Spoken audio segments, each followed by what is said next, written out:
Happy Father's Day bagi para bapak-bapak yang hadir pada pagi hari ini. Coba lihat pada pria-pria yang hadir, para bapak-bapak. Happy Father's Day. Dan Anda percaya, jadi wanita, istri itu memang berat. Tapi jadi pria, jadi bapak jauh lebih berat. Katakan amin. Kenapa? Lihat kemari. Kenapa? Karena ternyata, lihat banyak bapak suami lebih cepat mati pulang ke rumah bapak. Lebih banyak para janda-janda yang ditinggal mati oleh suaminya dibanding oleh para duda-duda yang ditinggal mati oleh istrinya.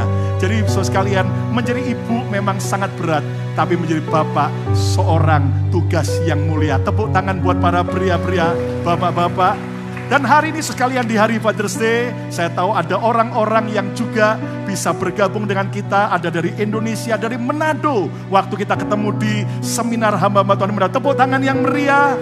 Ya. Dan juga ada dari Indonesia yang setia nonton Mesbah Mujizat setiap hari. Tepuk tangan yang meriah bagi Tuhan Yesus.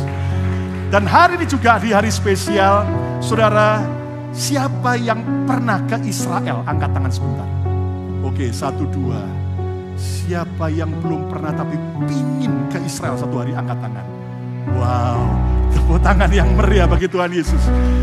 Hari ini kita akan bersama-sama memberkati setiap saudara, di mana saudara-saudara kita gereja ini 2 tahun sekali. Ya, ada yang minta setahun sekali, saya bilang enggak, 2 tahun sekali cukup. Dan kita bawa rombongan ke Israel, dan tahun lalu, tahun ini tidak, tapi tahun depan. Tetapi yang ajaib, kita bersyukur. Bersama kita hadir seorang tour guide Israel senior, Master Danny Moyal. Kita sambut tepuk tangan yang meriah. Di mana hari ini kita, shalom Pastor Pak Dani, ya shalom. Wah, ini sudah hampir jadi pastor kayaknya. Pendeta. Iya, puji Tuhan. Pak Dani adalah seorang senior tour guide Israel yang senior dan bisa berbahasa Indonesia. Dan hari ini kita akan ajak jemaat BMC yang onsite maupun yang online, ya, untuk bersama-sama menikmati siara rohani ke Israel. Tadi pagi Galilea, Gunung Hermon, Kana, Nazaret dan sekitarnya, bahkan Gunung Tabor. Sekarang kita akan bawa Anda nikmati tanah perjanjian, tempat Yesus lahir, bahkan dia melayani. Kita sambut tepuk tangan yang meriah bagi Tuhan. Inilah Pak Danny Moyal. Shalom. Silakan dulu kembali Bapak Ibu. Bisa dengar ya? Oh. Ya, tadi Pak Lukas tanya siapa belum ya ke tanah perjanjian. Banyak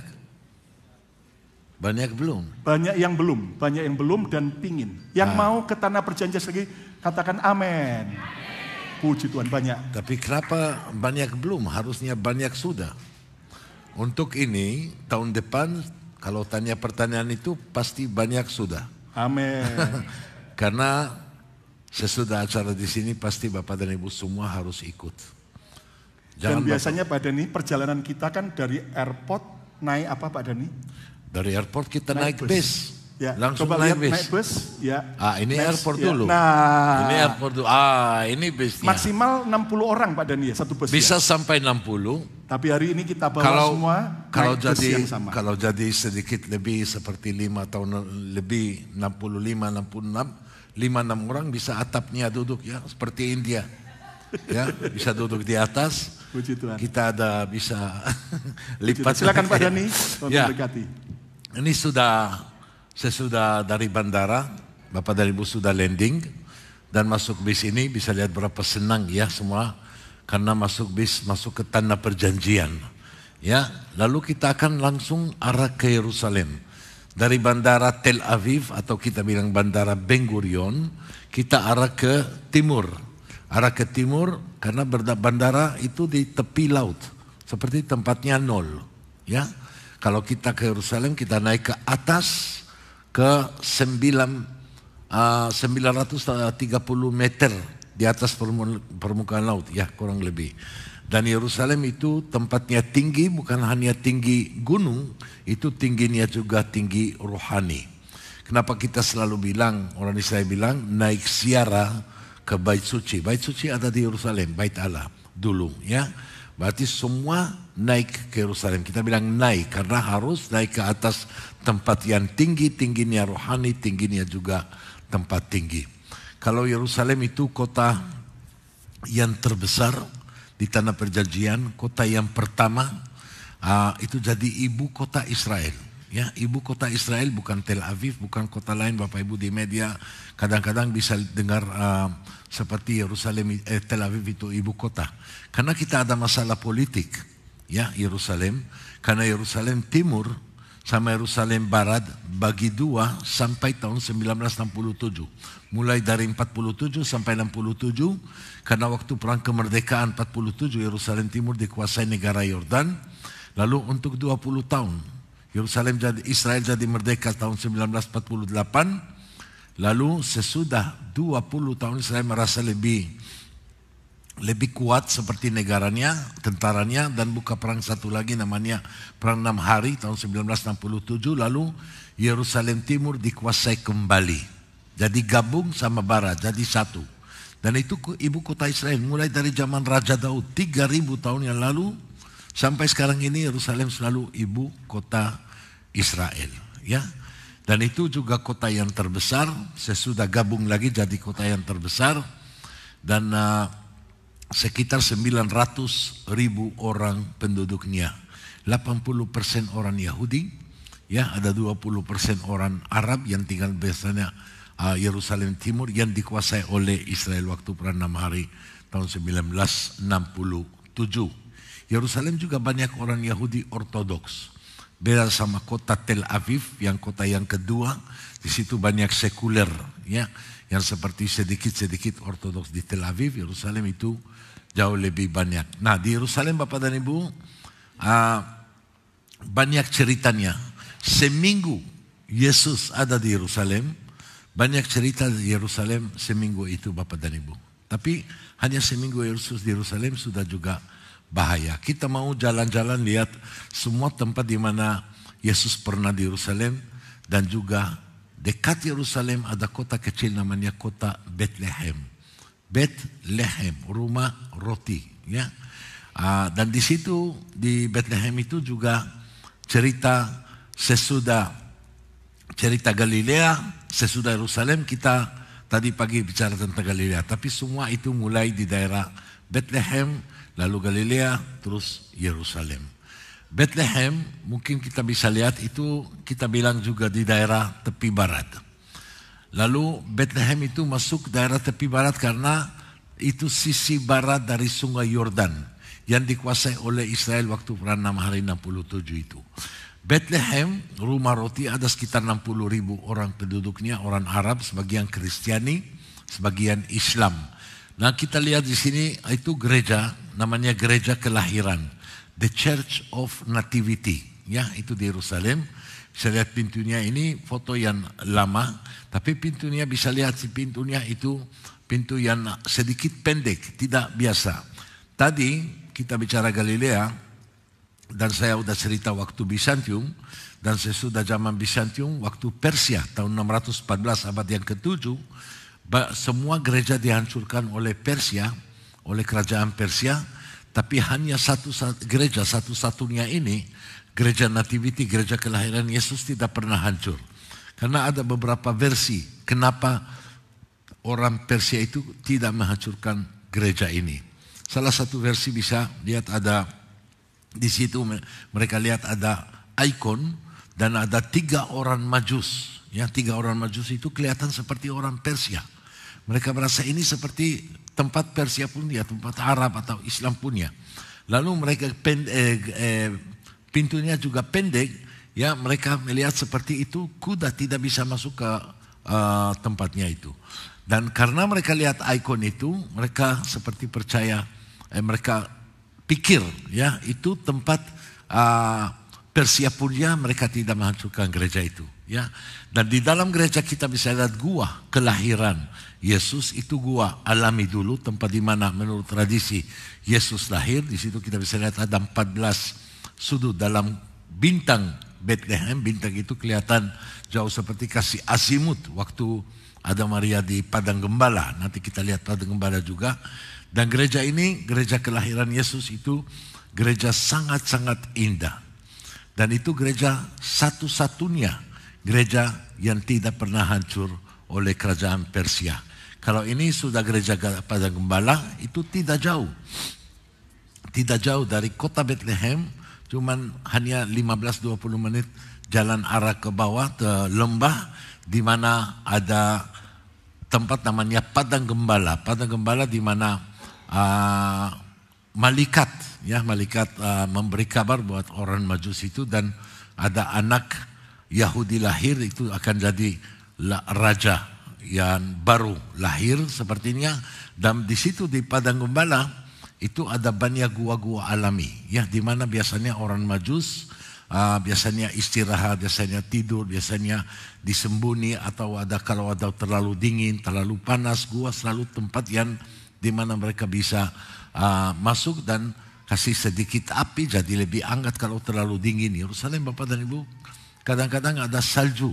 Bethlehem, Yerusalem itu sama tingginya. Kita lihat gereja ini dibangun oleh juga Antonio Barlusi yang tadi dia bangun gereja ini. Dalam gereja ada seperti gua alami, dan dia bangun gereja ini di atas gua, di mana menurut tradisi gua Evos kita bilang, ya, di mana Maria pernah di dalam gua itu, di mana juga ketemu anak Yesus sudah lahir, ketemu di situ, ya. Lalu gereja ini dari abad yang 19 ke 20-an, abad yang ke-19 dibangun juga oleh Antonio Barlusi yang tadi kita lihat di Galilea. Dia bangun 5 gereja di Tanah Perjanjian, Gunung Tabor, Sabda Bahagia, ini yang ketiga. Nanti kita lihat gereja Yesus menangisi kota Yerusalem dan gereja segala bangsa, ya. Padang Gembala boleh kita langsung jalan arah ke Bukit Zaitun. Coba lihat Bapak Ibu, ini Bukit Zaitun, tempat di mana Bapak dan Ibu banyak cerita terjadi waktu Yesus di Bukit Zaitun. Bukit Zaitun itu bukit juga suci. Kalau tadi kita bicara tentang Bukit Hermon, Gunung Hermon yang suci, Bukit Zaitun lebih suci. Ini kita lihat kapal kenaikan di atas Bukit Zaitun. Kenapa lebih suci? Karena tradisi Masias bilang, Masias harus masuk dari timur. Timur itu Bukit Zaitun, karena Bukit Zaitun itu sisi timur dari bait suci, dari bait Allah. Dan menurut tradisi, Masias harus masuk Yerusalem dari timur. Artinya dari Bukit Zaitun. Pertama kali waktu Yesus masuk Yerusalem, masuk dari timur. Karena dari Betani, dia naik ke atas Bukit Zaitun, terus masuk Yerusalem. Kita bisa lihat di sebelah kanan di sini ada jalur, ada jalan, namanya Jalan Minggu Palam. Jalan Minggu Palam itu dari kota Betani, ya, di mana rumahnya Marta, Maria, Lazarus, Marta dan Maria. Lalu Bukit Zaitun, sebelah kapela ini, sebelah gereja ini, tidak jauh 15 menit, itu kota Betani, ya. Berarti masuk Yerusalem harus masuk dari timur. Nah, tradisi Bapak dan Ibu, tradisi Masias. Orang Yahudi percaya Masias itu siapa? Bapak dan Ibu tahu? Orang Yahudi, ya. Orang Yahudi belum tahu Masias itu siapa. Belum tahu. Dan buat orang Yahudi, buat agama Yahudi, Masias belum datang. Buat agama Kristiani, Masias itu Yesus, sudah tahu siapa Yesus. Sudah datang, akan datang kembali. Kenapa naik ke surga Yesus? Boleh kita kembali mundur lagi, ya, ini. Kenapa Yesus pernah naik ke surga dari tempat ini, dari Bukit Zaitun ini? Karena menurut tradisi harus dari timur. Dia naik ke surga dari timur karena menurut tradisi akan datang kembali dari timur. Ini kapal, kita bilang kapal kenaikan. Sebelah, bisa lihat di situ ada, mana itu? Boleh kita lihat gambarnya lagi, ya. Ini bisa lihat di sini, ya. Ada seperti kiblat, ya. Ini lubang ini. Karena waktu Islam kuasai Tanah Perjanjian ini, gereja ini cukup besar di luar, itu temboknya cukup besar, dibangun oleh orang Bizantium tapi dihancurkan oleh Persia. Tapi waktu Islam mereka tambah bangun di situ kiblat, ya, itu jadi masjid. Tapi sudah tidak aktif lagi. Yang kita lihat di sini itu batu, ya, ini batu ini, yang semua percaya itu bekas kaki Yesus ada di sini. Dulu batu ini lebih besar, ya, dan menurut tradisi batu ini dulu waktu ditemukan dibagi dua, ya, dan separuh bawa ke museum Vatikan ada di Roma, gereja Paus di Roma, separuh masih ada di situ, dan orang semua waktu mereka masuk ke halaman ini, mereka semua suka berdoa tempat di mana semua percaya Yesus pernah naik ke surga. Kapel kenaikan, ya, Ascension, Chapel of Ascension namanya. Ini gereja satu lagi namanya gereja Bapa Kami. Boleh kita lihat pintu ini, ya, bisa lihat ini pintu. Ini pintu untuk masuk ke gua yang di bawah tangga ini. Ya, bisa lihat tangga ini di bawahnya masuk sini. Nah, di luar ada exitnya dari pintu yang satu lagi di sini. Ini gereja namanya gereja Bapa Kami. Dan gua yang saya tunjuk ini itu tempat menurut tradisi tempat di mana Yesus bersama murid-muridnya mereka selalu di gua itu mereka berdoa dan istirahat dan berdoa doa Bapa Kami. Doa Bapa Kami ya itu doa khusus Yesus buat agamanya, buat jemaatnya, buat keluarganya, ya. Tapi doa Bapa Kami itu sekarang dalam gereja itu ada 192 bahasa dari mana-mana seluruh dunia. Lalu bahasa ada bahasa Indonesia, ada bahasa Jawa, ada bahasa Biak, ada bahasa Karo, ada bahasa Sunda, ya, ada bahasa Batak juga tulisan Batak, ya. Total itu 9 bahasa dari Indonesia. Kalau saya kalau boleh dari Indonesia bisa 20 lebih. Karena setiap minggu ada rombongan lain yang minta mau tambah bahasa lagi. Ada yang minta Dayak, ada yang minta ini, ada banyak bahasa, ya. Ada yang Betawi, ada yang apa saja. Tapi gereja sudah tidak kasih izin buat bahasa dari Indonesia karena mereka bilang itu cukup banyak buat masih ada sedikit-sedikit tempatnya buat negara yang lain yang belum ada. Nah, gereja boleh kita balik lagi. Ya, gereja ini di sini kita bisa lihat di tempat ini, ya, sini itu ada patung seorang ibu ratu dari Italia dulu dia kasih uang untuk bangun gereja ini. Dan bisa lihat temboknya seperti belum selesai bangun. Ini tembok sini ya. Bisa lihat seperti belum selesai bangun. Karena mereka berhenti bangunan ini waktu ratu itu meninggal. Mereka tidak mau tambah bangun lagi karena mereka mau gereja ini kelihatan sama seperti hari ratu itu meninggal untuk menghormati dia. Kalau di sini ini kita bisa lihat ini bahasa yang ini Jawa, ya ini Jawa yang tadi ini Jawa. Sebelahnya sini ada bahasa Biak dari Papua, sini ada bahasa Karo, Majua-Jua, ya Batak Karo. Lalu ada di dalam juga di sini ada bahasa Batak, Horas, Calagabe selalu bilang, ya. Ya, itu gereja Bapa Kami. Nah, ini waduh, ini panorama bagus Bapak Ibu. Bisa lihat kota Yerusalem, ya. Kota Yerusalem semuanya itu dari Bukit Zaitun. Itu panorama dari Bukit Zaitun, dari tempat panorama. Coba lihat di sini. Bisa lihat lasernya? Bapak Ibu boleh? Bisa? Yang paling kanan bisa lihat, ini di sini ada gerbang namanya Golden Gate. Kalau tembok kota Yerusalem ini dibangun oleh Kaisar Turki Ottoman namanya Sulaiman Agung 400 tahun yang lalu. Tapi kalau kita lihat pojok ini, bisa lihat pojok ini. Bangunan dari sini, batu ini, dari garis ini sampai di bawah semuanya itu batu asli dari zaman Herodes. Bisa lihat batunya semuanya ada bingkai seperti frame. Itu kita bilang batu Herodian. Dan ini Bapak dan Ibu, tembok ini mirip 90% sama tembok Yerusalem dari zaman Yesus zaman dulu. Nah, waktu Kaisar dia bangun tembok ini, dia kasih 8 pintu, 8 gerbang keliling tembok Yerusalem ini, semuanya terbuka. Tapi orang Yahudi jadi marah. Kenapa? Karena orang Yahudi bilang pintu ini yang sebelah kanan ini Golden Gate tidak boleh Anda buka pintu ini. Kenapa?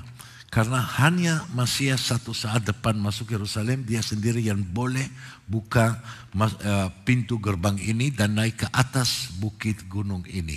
Ini namanya apa? Gunung Bukit Moria. Bukit Moria pertama kali Bapak dan Ibu cerita Abraham.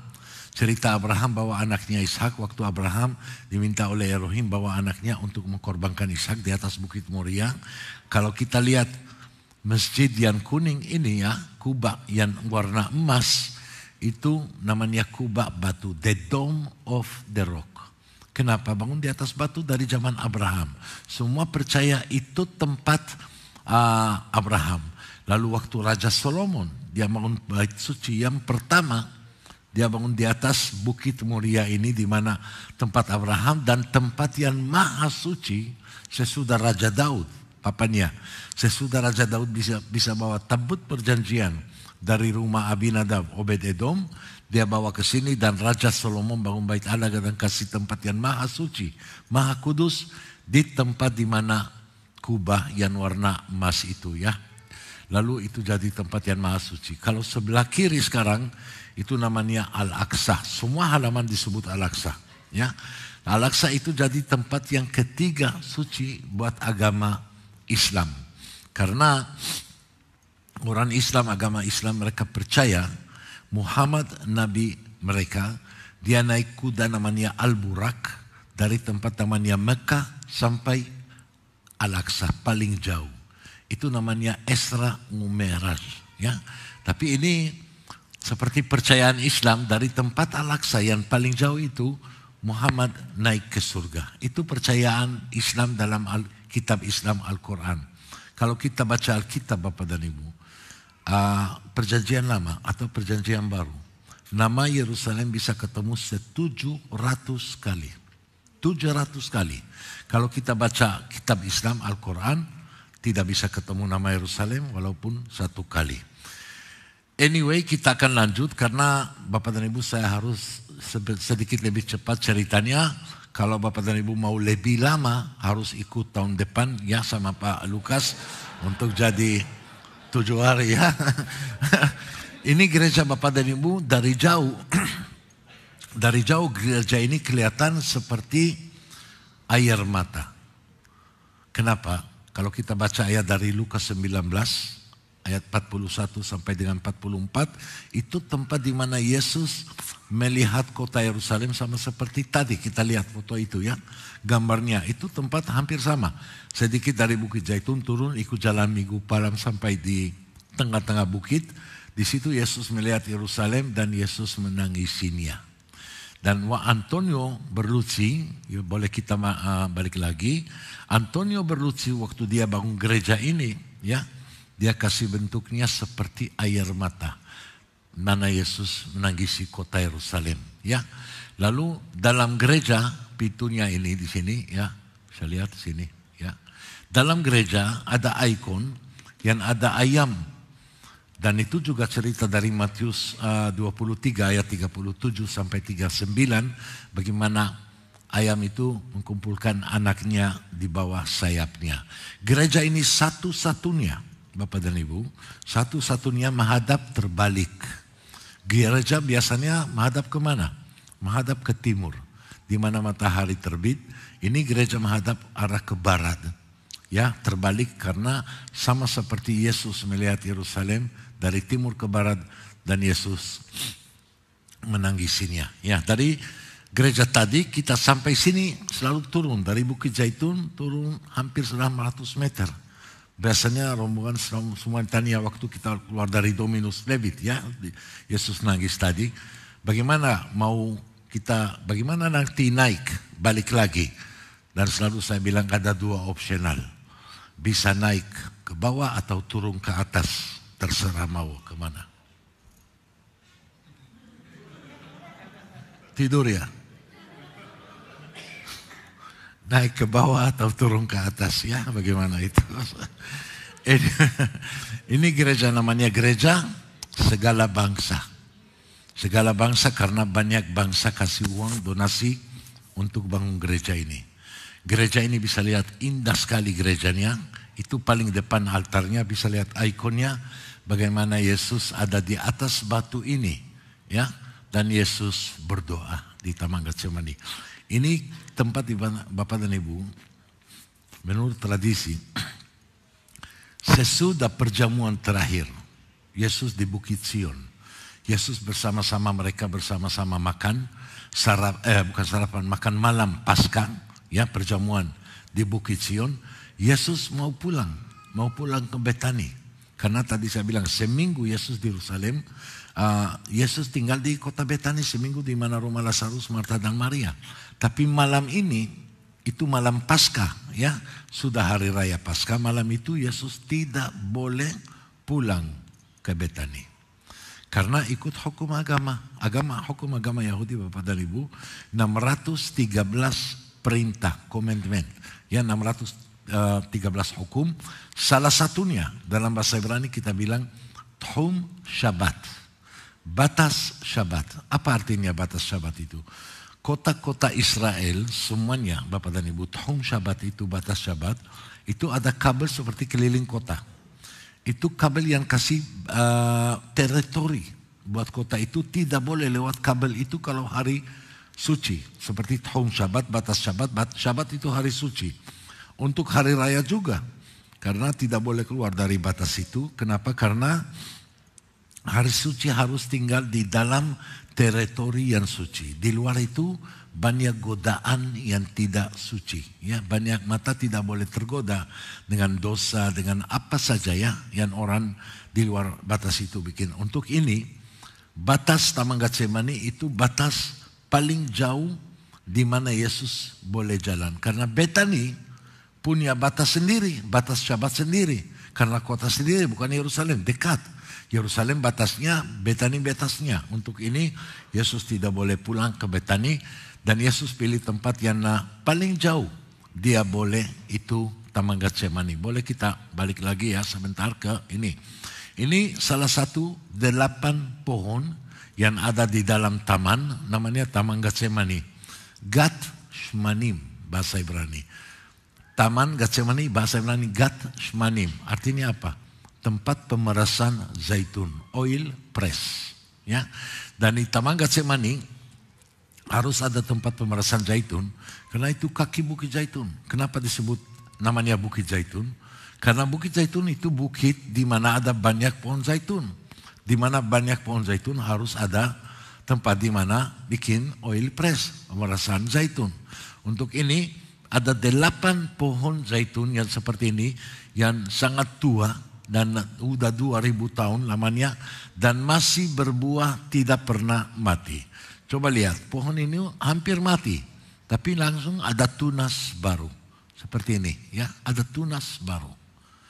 Tidak pernah mati ini, coba lihat, tunas baru. Ada juga beberapa pohon yang seperti udah 20 tahun atau 30 tahun, tapi di situ ada 8 pohon yang sudah 2000 tahun, dan itu hanya pohon itu yang pernah melihat cerita kejadian apa yang terjadi di Taman Getsemani itu waktu Yesus berdoa di situ. Ya. Lalu dari tempat ini, dari Taman Getsemani, Yesus ditangkap bawa ke tempat di mana rumah imam besar. Gereja yang tadi kita lihat Taman Getsemani, gereja segala bangsa, gereja indah sekali juga dibangun oleh Antonio Berlucci. Ini gerejanya, salah satu gereja yang terindah di Yerusalem. Dalam gereja gelap, gelap itu warna hitam. Warna hitam biasanya itu warna berduka, warna sedih. Hati Yesus sedih waktu di Taman Getsemani. Lalu ini gereja di mana Yesus ditangkap dari Taman Getsemani, bawa ke gereja ini, Saint Peter in Gallicantu. Saint Peter Gallicantu, kita lihat Bukit Zaitun ada di atas di sebelah kiri. Lalu gereja Saint Peter Gallicantu, boleh kita balik lagi ke gereja ini, gereja ayam berkokok. Karena tempat ini menurut tradisi, sesudah Yesus tangkap dia dari Taman Getsemani bawa ke sini, lalu di sini Petrus menyangkal Yesus 3 kali sebelum ayam berkokok. Ya, karena Yesus bilang sebelum ayam berkokok akan denied Yesus 3 kali. Gereja ini Francis punya juga Bapak Ibu, salah satu gereja yang indah, udah 100 tahun gereja ini. Dan waktu Francis gali di situ ketemu gereja dan juga ketemu ketemu bekas istana imam besar Kayafas dan ketemu bekas penjara. Di situ menurut tradisi mahkamah agama Yahudi namanya Sanhedrin. Mereka pernah, itu tempatnya Sanhedrin, dan Sanhedrin itu 70 orang anggotanya, semuanya imam, semuanya rabi. Ya, mereka ikut mahkamah agama itu karena dulu ada mahkamah dari agama, ada mahkamah dari pemerintah. Siapa pemerintah? Pontius Pilatus, itu pemerintah. Mahkamah agama harus itu satu mahkamah yang 70 orang anggotanya, dan kepala Sanhedrin itu imam besar dari Bait Suci, namanya waktu itu Kayafas. Berarti itu istananya Kayafas. Di situ juga ada penjara, dan menurut tradisi waktu Yesus bawa ke sini, mereka mau menghukum Yesus tapi tidak ada seperti cari kejahatan atau kesalahan Yesus. Karena mahkamah agama dulu mereka boleh menghukum orang Yahudi, hanya Yahudi, mereka pasti tidak boleh menghukum orang Romawi. Tapi Yahudi mereka menghukum dia hanya kalau kejahatan atau kesalahan dari orang itu dari agama, bukan dari narkoba atau pencuri atau kriminal atau apa saja.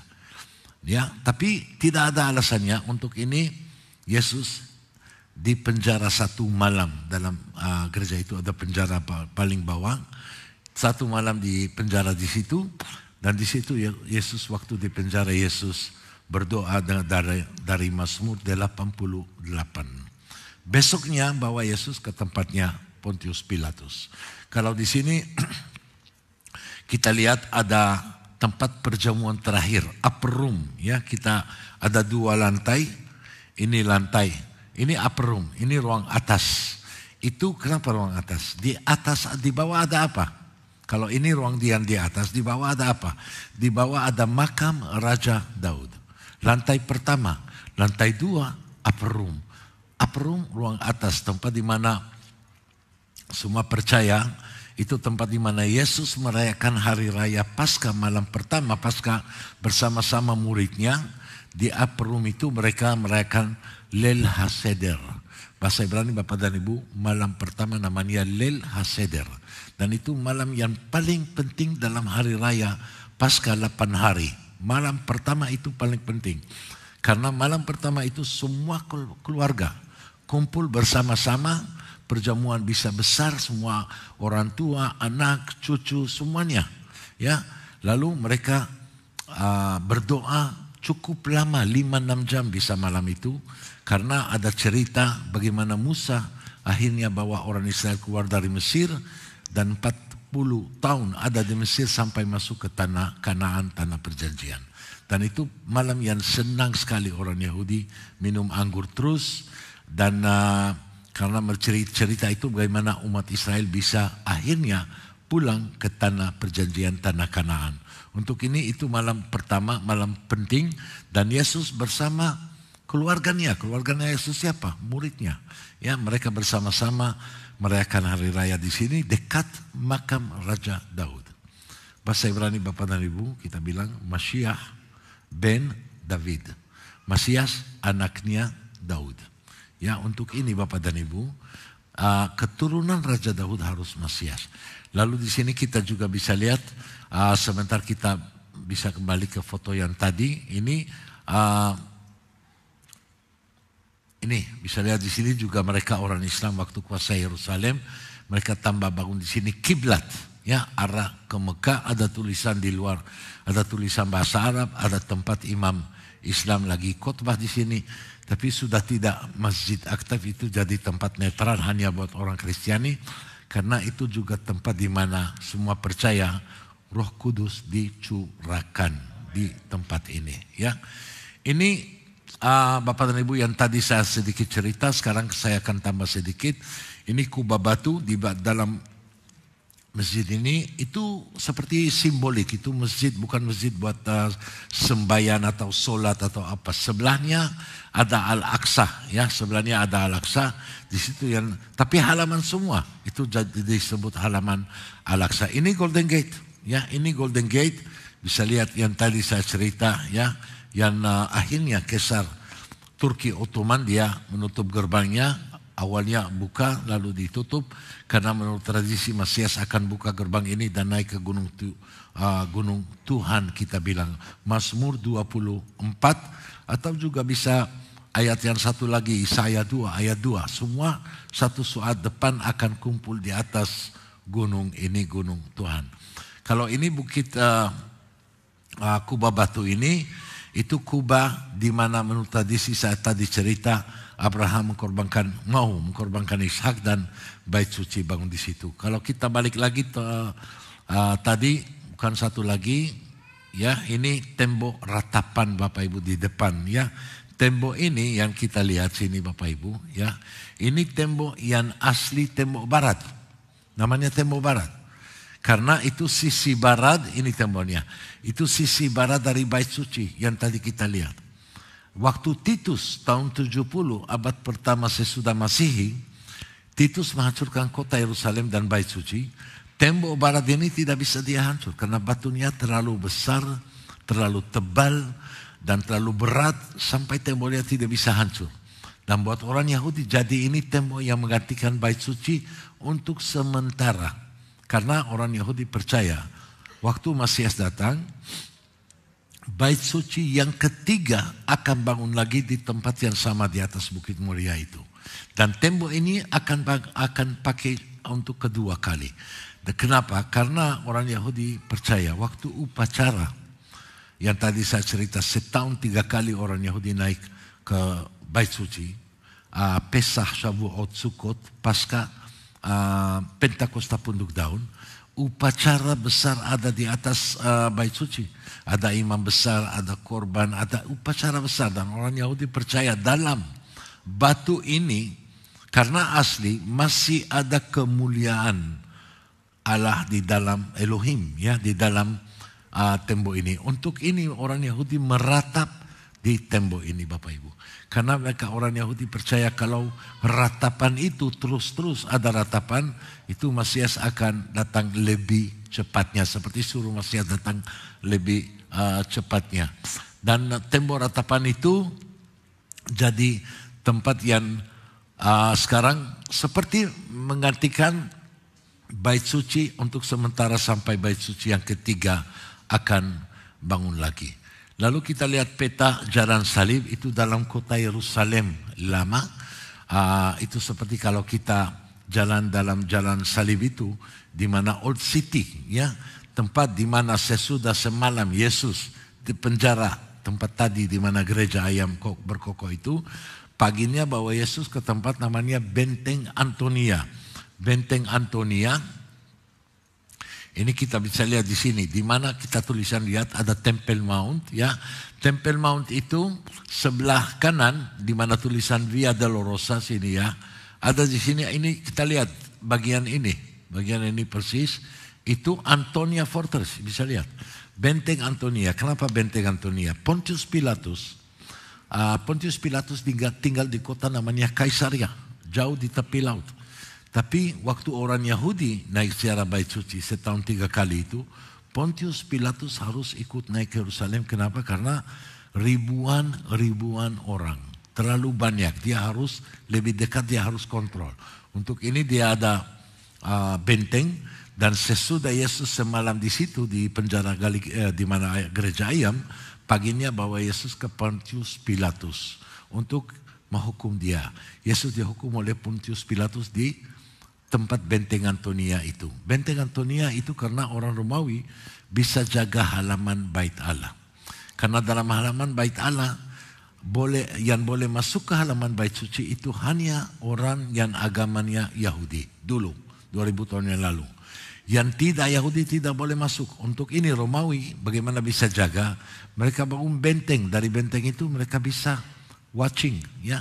Mereka bisa lihat bagaimana apa yang mereka kontrol di situ. Lalu boleh kita balik lagi, Via Dolorosa itu tempat Benteng Antonia, itu tempat di mana Yesus dihukum oleh Pontius Pilatus dan pikul salib dan jalan. Ada 14 perhentian. 2 perhentian pertama di mana gereja flagellation, namanya tempatnya Pontius Pilatus, dan Yesus pikul salib sampai tempat namanya Golgota. Ya, ada 14 perhentian. Golgota ini sebentar kita bisa lihat tempat di mana gereja, tempat namanya Garden Tomb, Bukit Golgota, Bukit Tengkorak. Sini ada gua seperti kelihatan seperti tengkorak juga, dan itu tempat di mana semua percaya di situ itu tempatnya tanahnya Yosef Arimatea punya keluarganya. Yosef Arimatea dia kasih gua itu buat Yesus karena Yesus bukan orang Yerusalem, ya. Yesus orang Galilea, berarti mereka tidak ada tanah buat Yesus. Yosef Arimatea orang Yerusalem, dia kasih kubur makam keluarganya punya. Ini kita bisa lihat pintu ini, itu pintu ya di mana masuk ke dalam ruang itu gua, ini guanya. Biasanya itu makam Yesus itu salah satu sistem kuburan Yahudi dulu. Ada beberapa sistem. Sistem Yesus itu orang meninggal taruh di atas batu di dalam gua sampai kulitnya hilang, kumpul semua tulang taruh di dalam kotak, terus kasih makam. Itu menurut hukum agama Yahudi, orang datang dari tanah harus kembali ke tanah. Dan itu tempat di mana semua percaya Yesus disalibkan dan makamkan. Wow, tepuk tangan yang meriah bagi Tuhan Yesus. Terima kasih Pak Dhani. Cuma saya mau bilang, masih banyak cerita. Ini saya cepat, tapi masih banyak cerita dan lebih lama. Harus ikut tahun depan untuk dengar dan lihat semuanya, Bapak. Amin. Tidak ada yang mustahil bagi Tuhan. Katakan amin. Nah, sudah lihat bagaimana kubur Yesus sudah kosong. Membuktikan bahwa dia sudah bangkit dari kubur. Hanya Tuhan yang hidup yang bisa menolong setiap kita. Dia rela mati untuk menebus dosa kita. Orang Yahudi masih menanti Mesias. Tapi kita tahu Mesias adalah Yesus Kristus Tuhan. Tepuk tangan yang meriah bagi Tuhan Yesus. Barang siapa percaya pada Yesus, ia akan diselamatkan. Dan saudara sekalian, kita bersyukur Anda hari ini dibawa untuk ke Israel walaupun gratis. Tetapi siapa yang rindu tahun depan, kalau Tuhan berkenan Anda bisa ke sana. Yang mau katakan amin. Minimal kalau Anda tidak bisa ke Yerusalem tua, tapi suatu kali kita juga akan ke Yerusalem baru. Waktu kita dipanggil Tuhan dan kita masuk ke sorga yang mulia. Tepuk tangan yang meriah bagi Tuhan Yesus. Nah, Pak Dhani akan membacakan, saudara, dari Mazmur 122 ayat 66, bagaimana ternyata kalau kita berdoa bagi kesejahteraan Yerusalem, maka kita akan sentosa. Sekali lagi, saudaraku, kita tidak pernah mau terlibat dalam politik antara Israel, Palestina, dan sebagainya. Tetapi bagaimanapun juga, siapa memberkati Abraham dan keturunannya, ia akan diberkati. Barang siapa yang mendoakan kesejahteraan Israel, Yerusalem, ia juga akan diberkati. Silakan Pak Dhani dalam bahasa Ibrani. Itu dari Mazmur 122, nyanyian ziarah Daud. Tapi dalam bahasa Ibrani. Shira ma'alot le David. Samahti be'omrim li, bet Adonai nilech. עומדות היו רגלינו בשערייך ירושלים, ירושלים הבנויה כעיר שחברה לה יחדיו, ששם עלו שבטים שבטי עדות לישראל, להודות לשם אדוני. כי שם ישבו כיסאות למשפט, כיסאות לבית דוד, שאלו שלום ירושלים, ישליו אוהבייך, יהי שלום בחילך, שלווה בארמונותייך, למען החי ורעי אדברנה שלום בך, למען בית אדוני אלוהינו, בבקשה טוב לך. Amin. Tepuk tangan yang meriah bagi Tuhan Yesus. Dan kita akan baca bersama-sama dalam bahasa Indonesianya. Mazmur 122 ayat yang ke-66. 2, 3. Berdoalah untuk kesejahteraan Yerusalem. Biarlah orang yang mencintaimu mendapat sentosa. Shalom Yerusalem. Yerusalem diberkati Tuhan. Tepuk tangan yang meriah bagi Tuhan Yesus. Terima kasih Pak Dhani. Nah, mungkin Anda berkata, apa hubungannya dengan apa yang kita pelajari hari ini tentang Yerusalem, Israel, dengan kehidupan kita sekarang? Saudara sekalian, lihat bagaimana ternyata Tuhan Yesus itu bukan hanya sekedar cerita orang, tetapi Tuhan Yesus dapat dibuktikan dalam sejarah. Dan percayalah, kita tidak hanya sekedar berbicara atau belajar tentang sejarah Yesus, tetapi Yesus tetap hidup sampai hari ini. Yang percaya katakan haleluya. Lihat Ibrani pasal 13 ayat yang ke-8. Alkitab berkata, Yesus Kristus tetap sama, baik kemarin maupun hari ini, dan sampai selama-lamanya. Ayo kita baca bersama-sama ayat ini. 2, 3. Yesus Kristus tetap sama, baik kemarin maupun hari ini, dan sampai selama-lamanya. For Jesus does not change. Tuhan Yesus tidak berubah. Kalau 2000 tahun yang lalu dia cinta kita, maka hari ini juga dia sangat cinta kita. Kalau 2000 tahun yang lalu dia buat mujizat demi mujizat, percayalah hari ini juga Tuhan bisa buat mujizat bagi setiap saudara. Yang percaya tepuk tangan yang meriah bagi Tuhan Yesus. Nah, salah satu gelar dari Yesus dalam Yesaya 9, selain dia disebut sebagai Raja Damai dan yang lain, tetapi salah satunya adalah Everlasting Father, Bapa yang kekal. Nah, saudara sekalian, percayalah Yesus adalah Bapa yang kekal, yang mencintai kita, yang rela berkorban buat kita. Yesus sungguh-sungguh, saudaraku, memperhatikan kita. Dan ternyata Yesus Kristus, Sang Bapa Surgawi, yang tetap sama, tidak berubah. Cintanya, kuasanya, perhatiannya, pemeliharaannya. Itu sebabnya tema khotbah saya hari ini adalah Bapa yang tak pernah berubah. Di hari Father's Day ini, ketika kita mendengar kata Bapa, Father, Daddy, mungkin ada beberapa saudara yang bersyukur karena Anda punya bapak jasmani yang baik. Atau mungkin, saudaraku, bapak jasmani Anda yang baik sudah meninggal. Ataukah mungkin beberapa saudara mempunyai bapak jasmani yang jahat, yang tidak peduli dengan saudara. Bahkan mungkin ada beberapa saudara yang tidak pernah kenal langsung, tidak pernah ketemu langsung dengan bapak jasmanimu. Dengar, saudaraku, bapak jasmani bisa berubah.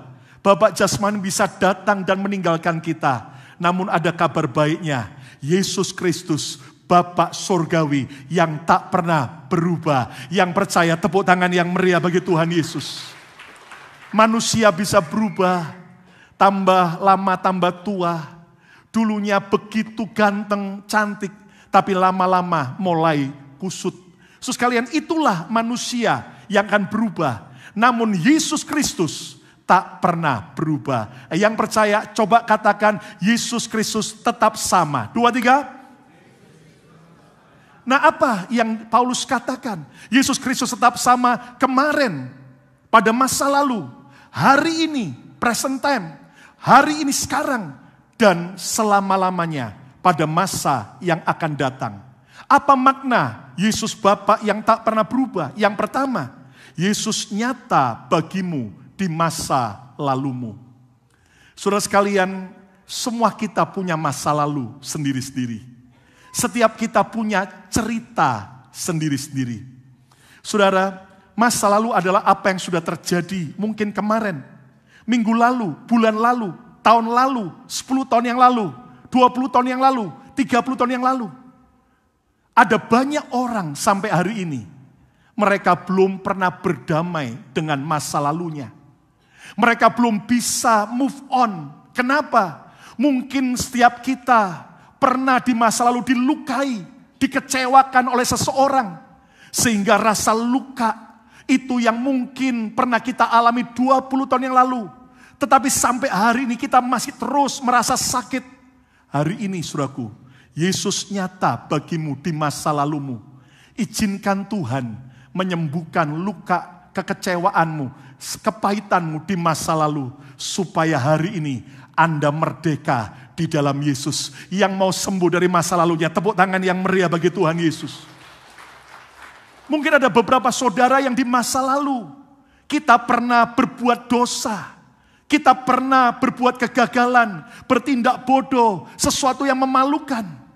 Kalau Tuhan Yesus hadir di masa lalumu, dan kalau kita datang dan bertobat, percayalah, kalau Tuhan saja mengampuni kita, kenapa kita tidak mengampuni diri kita sendiri? Hari ini, mari kita sadar, Yesus Kristus tetap sama, dulu. Dia mau hadir di masa lalu kita. Bahkan mungkin ada beberapa saudara yang masa lalu Anda adalah orang yang sukses, orang yang berhasil, orang-orang yang luar biasa. Tetapi ternyata hari ini, kenyataannya kita sedang lewati masa sulit. Jangan jadi orang yang halu, saudaraku. Tinggalkan masa lalu Anda, let it go. Dan izinkan kita berdamai dengan masa lalu Anda. Supaya hari ini dan selanjutnya kita berkemenangan di dalam Yesus. Yang mau Yesus menyembuhkan kita dari masa lalu kita. Sama-sama katakan amin. Dan yang kedua, Yesus juga nyata bagimu hari ini. Yesus Kristus tidak pernah berubah. Tetap sama kemarin, tapi juga hari ini. Di masa lalu, tetapi juga sekarang. Yesus bukan hanya sejarah masa lalu. Namun Yesus juga nyata bagiku dan bagimu hari ini. Saudara, dulu Yesus bisa menyelamatkan, mengubah hidup seseorang. Percayalah hari ini juga kuasanya tidak pernah berubah. Dia bisa ubah dan tolong kita. Kalau dulu Yesus buat mujizat, dia sembuhkan orang buta, dia bangkitkan orang mati. Bahkan dia, saudaraku, melipat gandakan 5 roti dan 2 ekor ikan. Percayalah, itu bukan hanya sekedar sejarah yang pernah terjadi. Hari ini juga Tuhan bisa beri mujizat dan pertolongannya. Siapa percaya Tuhan bisa lakukan mujizat sampai hari ini? Tepuk tangan yang meriah bagi Tuhan Yesus. Dan yang ketiga, yang terakhir, Yesus juga nyata bagimu di masa depanmu. Saudara, Yesus Kristus tetap sama kemarin, hari ini, dan selama-lamanya. Percayalah, salah satu nama Yesus adalah Alfa dan Omega. Dia sudah ada sebelum segala sesuatu ada. Dia ada di masa lalu kita. Dan dia siap menyembuhkan, menolong kita. Tapi Yesus juga ada di hari ini. Tapi juga dia adalah Omega. Dia sudah ada di hari esok kita. Saudara, kita manusia terbatas. Kita nggak pernah tahu apa yang bakal terjadi ke depan. Manusia bisa memprediksi, tetapi orang tidak tahu. Bayangin kalau seandainya semua kita bisa tahu masa depan. Saya yakin hari ini semua kita menang Powerball. Hari ini orang ke kasino dan akan tahu yang akan keluar nomor berapa. Buktinya banyak orang yang bangkrut gara-gara perjudian. Karena tidak ada orang yang tahu akan apa yang bakal terjadi. Tapi saya mau beritahu kabar baiknya. Yesus adalah Tuhan yang nyata di masa depan kita. Apapun persoalan yang kau hadapi, semua kenyataan-kenyataan yang menyedihkan dan pahit, mari kita percaya Yesus nyata di masa depan kita. Hari ini jangan takut dan khawatir lagi akan masa depan.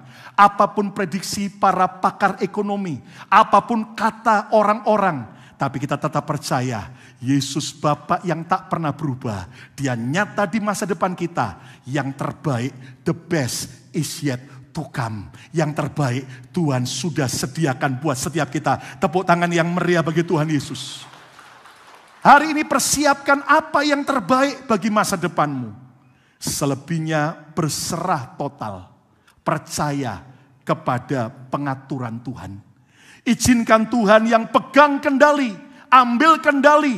Izinkan dia yang jadi bos. Dan kita jadi jongosnya. Sehingga apapun yang dia perintahkan, kita kerjakan. Dan ingat saudara sekalian, Yesus itu hadir di masa depan kita.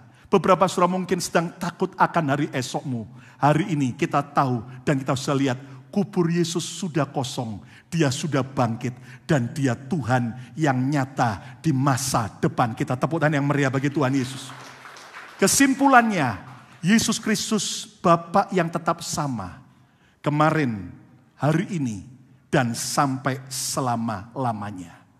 Saudara, apa yang kita bisa belajar? Yang pertama, Yesus nyata bagimu dan bagiku di masa lalumu. Kalau ada selama ini saudara yang belum bisa move on, Anda yang masih terikat dan belum berdamai dengan masa lalu Anda, izinkan Yesus hadir menyembuhkan setiap luka dan masa lalu kita. Yang kedua, Yesus nyata bagimu dan bagiku di hari ini. Hari ini, apapun yang kau sedang hadapi, Yesus tetap hidup. dan dia berkuasa. Dan Yesus nyata bagimu dan bagiku di masa depanmu. The best is yet to come. Yang terbaik dia sediakan. Siapa percaya Yesus nyata, Yesus real. Tepuk tangan yang meriah bagi Tuhan Yesus. Haleluya, mari berdiri bersama-sama.